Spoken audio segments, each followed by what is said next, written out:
Welcome to Fun Size Fiction. Treat your ears with tiny tales, written and read by Renee Canolti. That's me. And here's this week's story.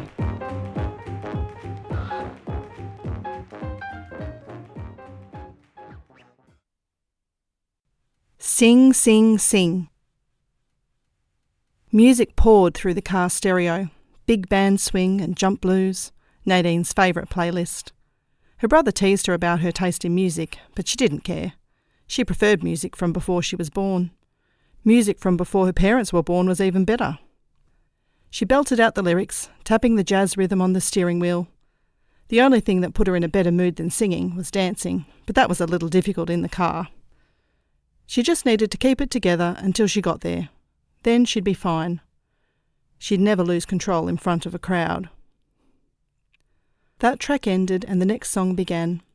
The words caught in her throat. It had been Matt and Nadine's song. The song they'd first danced to. The song they'd first made love to. The last song she needed to hear, on this of all days. The day Matt was marrying that girl. She skipped to the next track in the shuffled playlist and dabbed at the corner of her eye, praying her mascara hadn't smeared. Nadiene shouldn't be sad. She'd moved on months ago. Derek was wonderful, and she was happy. She glanced at the empty seat beside her. She'd be happier if he'd been by her side today, but it wasn't his fault he couldn't be here. She'd called the hospital again before she'd left home, but he still hadn't been cleared for discharge. Surely overnight observation would be done by now. It was after 6 p.m. Nadine's stomach knotted. He'd hit his head quite hard when he came off his pushbike. Why wouldn't he wear a bloody helmet? Just because it's not the law in Darwin doesn't mean it's not a good idea. Footpaths have hazards too. She almost swung her car around and drove to the hospital instead. But even if she did, there was nothing she could do to help. And people would notice if she wasn't at the wedding. Nadiene pulled into the familiar car park at Nightcliff Jetty. She'd be back here again tomorrow for the Sunday afternoon dance class. Everyone said it was so sweet that they were getting married at the same place they'd met. She pulled the invitation from her handbag and double-checked the details. The ceremony wasn't due to start for 20 minutes. Nadiene checked her makeup in the visor mirror, then stepped out of the car and locked it.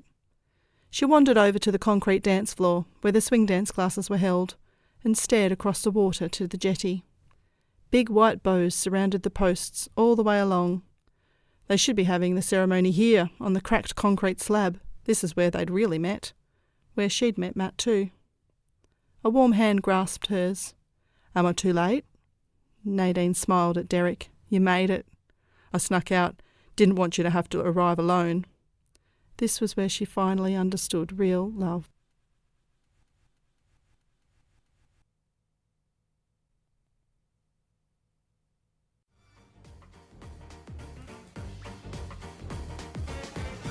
Thanks for listening.